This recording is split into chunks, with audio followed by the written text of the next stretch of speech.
Ripley never asked me if I believe God or not. That's a completely different question than if I believe in God. Two sides of a coin, my faith. Had me flipped on my head because my sorry tail was having a hard time balancing this whole believing thing. I know. See, I know that I believe. But still, there's some doubt dumbfounded in me. It's no shocker that I find myself looking dumb playing tennis for one. It's like hitting a wall. I just don't know. Because I'll read and be amazed and be left in a daze how in 3 days you raise. But then I'll gaze at my life and be like, can any of this live beyond the page? Author and finisher, right? Then write my happy ending. Write my happily ever after. Edit my chapters. Or at least yours. Because this love you so love the world with, I can't spot on the map. I'm uncertain of your faithfulness. You're a God who moves, yet my life been stuck. So, what's up? See, I don't know if you will. I don't know if you can. But if you can, please.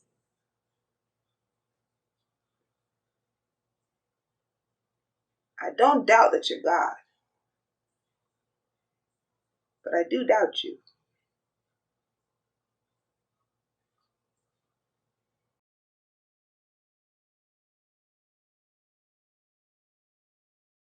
Hey guys, I'm B.lovD and welcome back to Short Poem Meditation, aka SPM, where I do a short poem about a topic, then we have a biblical discussion about it to bring us to a place of meditation, which means to ponder and reflect on the Word of God, which takes us into application.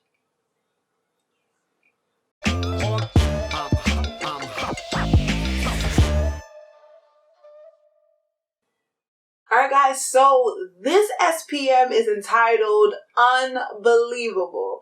And the question of the vlog is, how do you deal with your unbelief?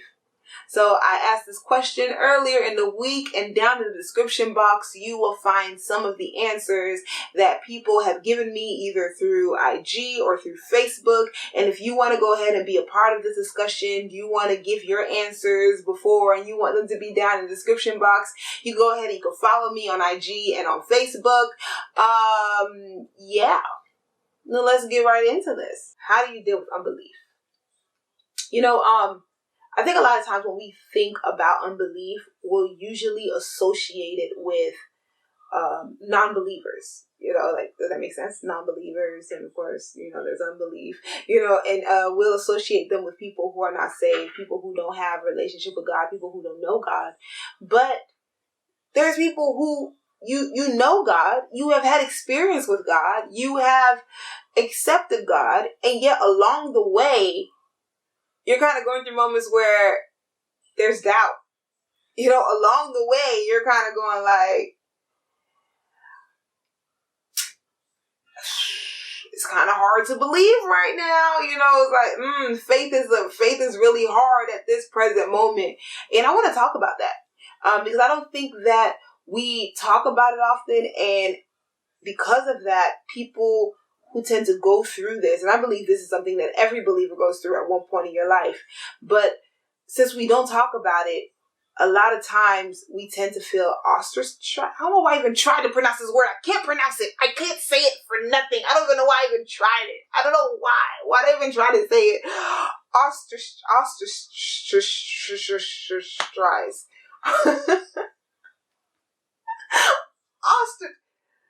Hey Siri. How do you say ostracize? Okay, I found this on the web for how do you say ostracize. Check Ostracize. Size? What? How? Ostracize. Ostracize. Ostracize. Okay, ostracize. And we'll ostracize people and people will feel ostracized. Yeah, I did it.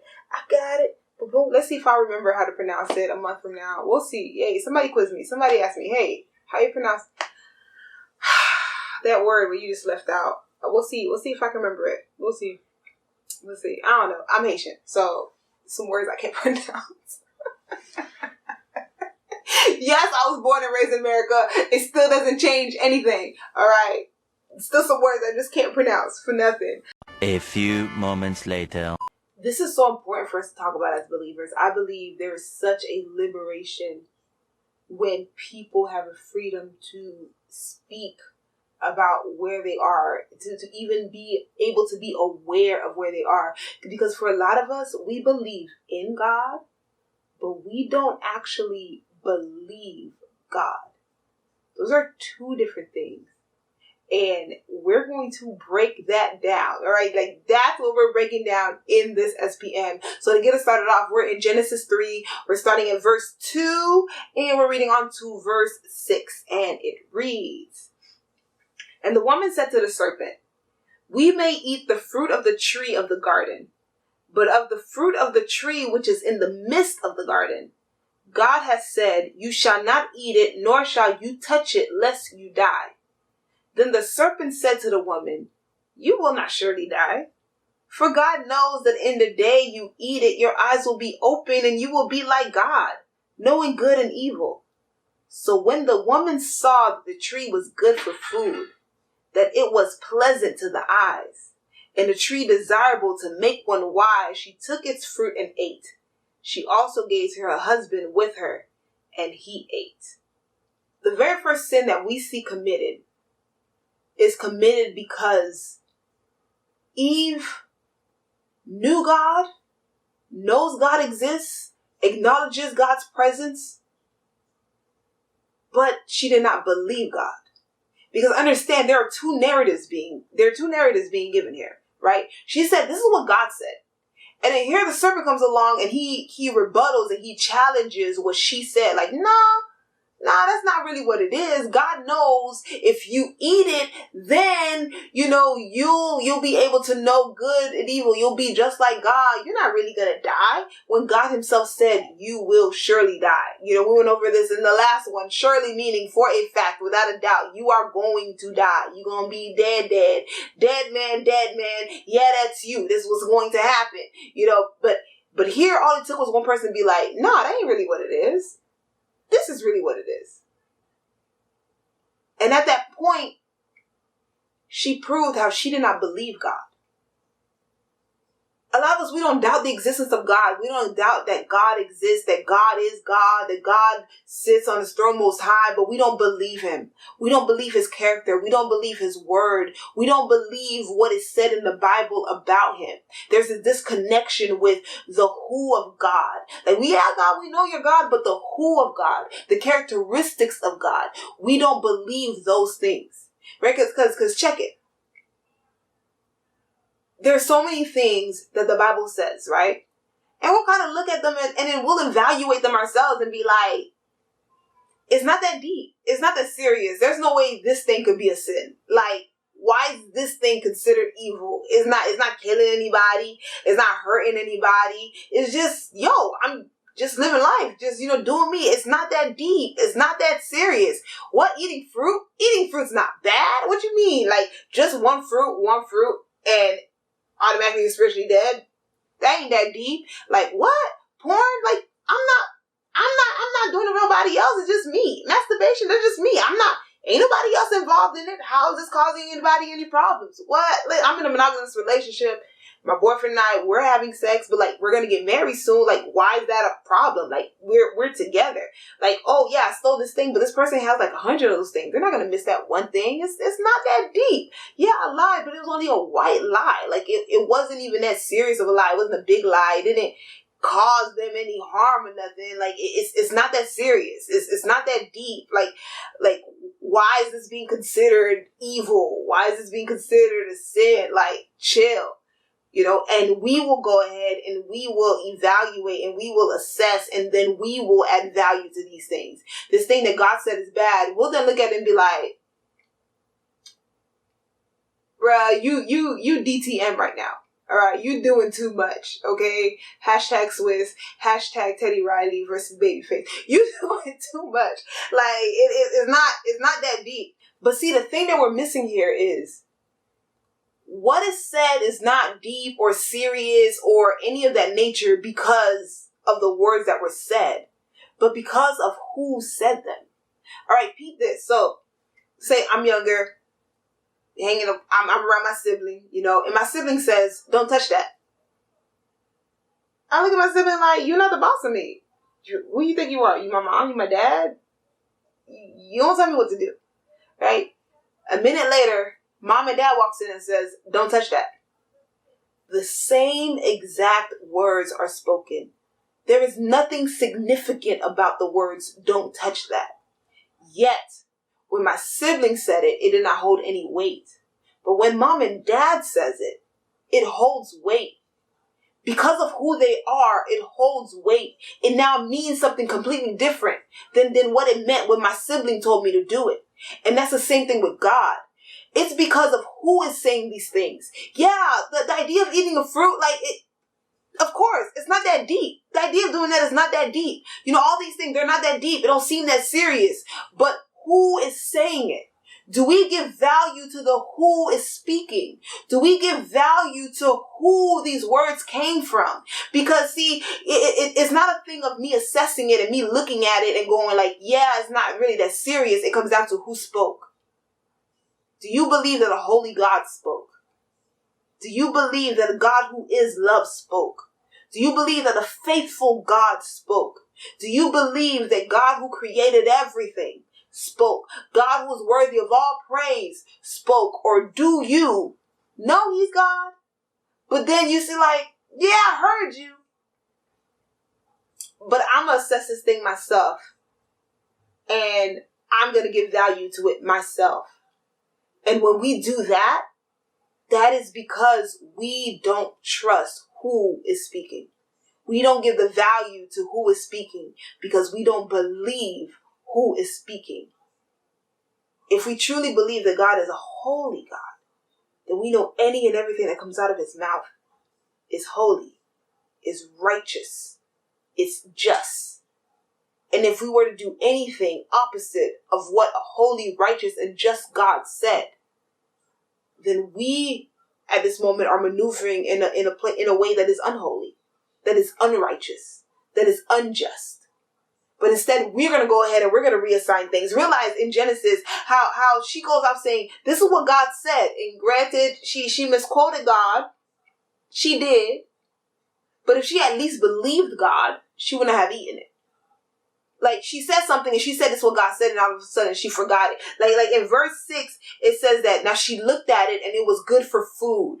It was desirable. So now she's looking at it differently. Now it's like, okay, wait, no, because God said this. It's like, wait, really? Okay. Well, now I'm going to evaluate it. I'm going to give it value.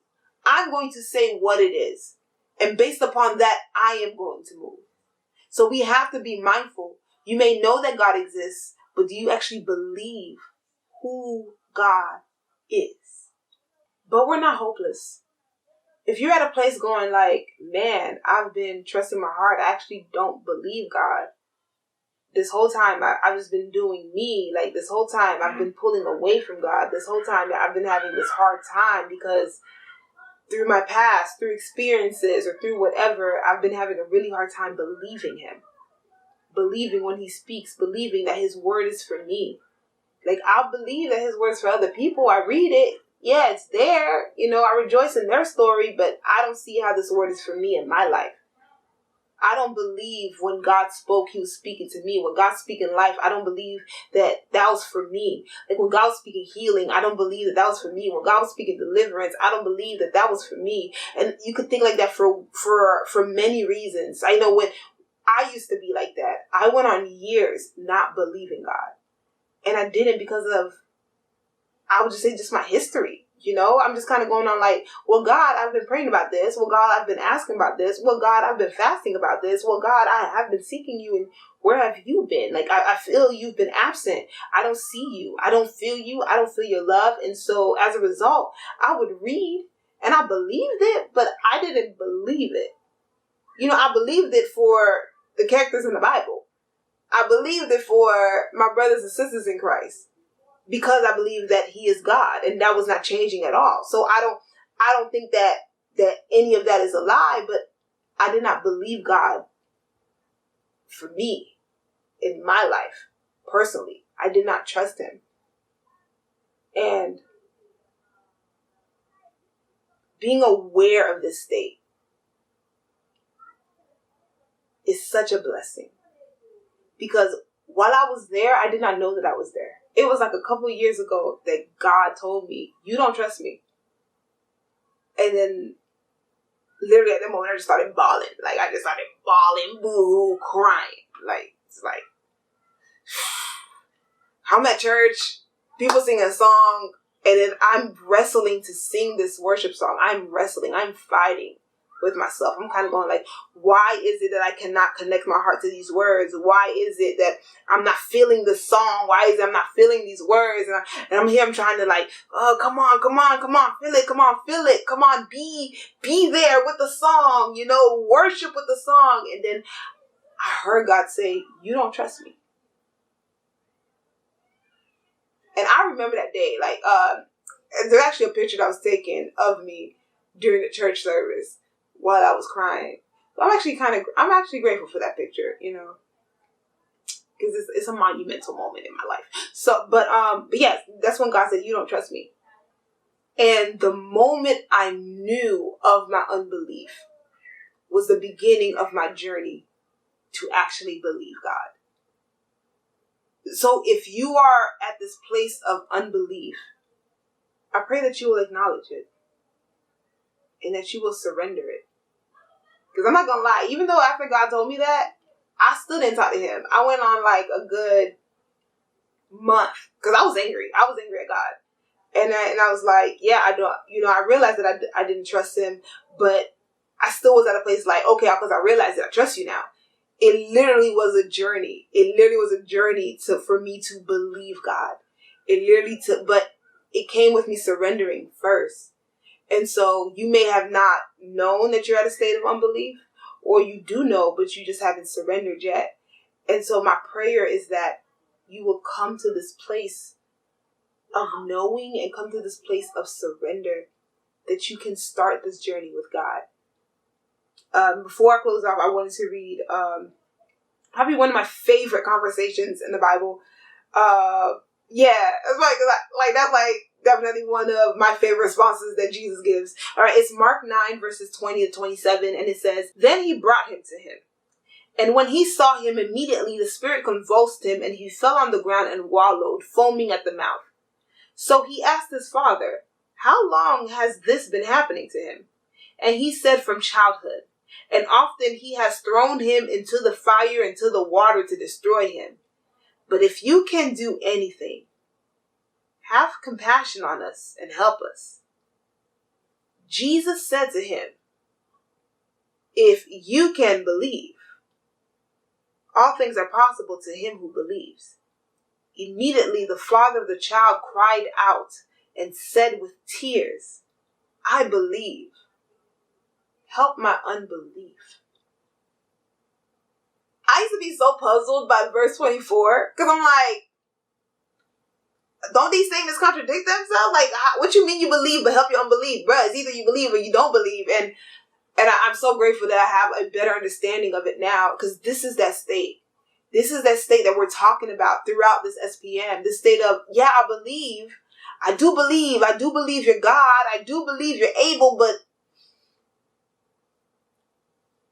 I don't believe you. Like, I don't believe you'll move in my life. I don't believe that you love me. I don't believe that you'll be faithful to me. It's like, it's wavering. This idea to trust you right now in this moment and to be vulnerable with you in this moment. It is tough for me. And I love it because the father says, no, not the father, but the father in this situation, this father of this child, he says to Jesus, "If you can." And I love it because Jesus's rebuttal is, "If you can." It's like, don't come at me talking about if I can, bruh, can you? All right? You listen, there's no ifs, ands, or buts about the ability of God, the can of God, and that's what Jesus is saying here. Like, nah, you're not gonna question me on what I can and cannot do. All right. Can you believe? Do you have that possibility to do that? And I love that because at that point, Jesus brought his lack of faith to his awareness. And what we see this flogger does is he cries out to God about it. He acknowledges it and he surrenders it. I believe, but help my unbelief. This is a complete moment of just surrender here. To acknowledge, God, I have faith in you as it pertains to this thing, as it pertains to these things. But there's some things I'm still struggling with in believing you. There's some things I'm still struggling with in having faith. And I need you to help me on that. Some of you have been beating yourself up because you've been struggling in faith. And we need to do like this father did, which is surrender it to Jesus. Jesus, help my unbelief. Help me to believe. The beautiful thing about Jesus is when we are down and out, when we are in these rough situations, when we are in these bad states, these states where when we're in a state where in our head it makes sense for God to run away. In our head it makes sense for God wants to stay away from us. It is in those moments that he himself comes. Jesus did not descend from heaven the moment we finally got it together. But it was while we were still spiritually dead. It was while we were still lost. It was while we were still in the darkness. It was while we're in that moment. Light came. Life came. The shepherd who leaves 99 to find the one came. It's while we were in that state. It's while we are in that state that he comes. We look in the garden after Eve changed her perspective, after Eve actually moved on what she believed, instead of believing in what God said, instead of believing God, what do? We see God walking to them, coming to them, not coming to them with wrath or with judgment, but coming to them to commune, coming to them to talk, coming to them to cover them. And that's the same thing we see with Jesus when he came to us. He came to us to save us, to deliver us, to help us, to heal us. And the same thing happens now. So while you are in this state, while you are at a place of unbelief, look up. Jesus is not far away. Surrender to him. Ask him to help you with your unbelief. Cry out to him about that. Cry out to him about what exactly it is you're struggling with and why you're struggling with it. Be honest. Be completely honest with him about it and just give it all up. All of that. All of it. It's not too much for him to carry. It's not too much for him to handle. It's not too much that he's going to run away when he sees it or hears about it. He has been waiting on you to trust him with your trust issues. With him. He loved us so much, he demonstrated that on the cross. He's not at a place where he's going to stop showing his love to us. But remember, to allow yourself to be loved, run to God. Surrender. Allow yourself to be loved by God. Allow yourself to be loved by self. Allow yourself to be loved by others. All right? See you guys in 2 weeks.